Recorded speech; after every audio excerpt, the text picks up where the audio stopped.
going to put the wipers in service mode so that I can change the blades. Turn the key to the on position without the car running, and then I'm going to double click up on the mist. So go fast, double click it, and then the wipers are in service position. All right, now you can slide this out. There's a little tab underneath here, and just push the tab towards the back of the vehicle.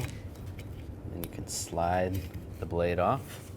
The new blade, lock it in position. You can do the same with the other one. To take it out of service position, just click it one more time.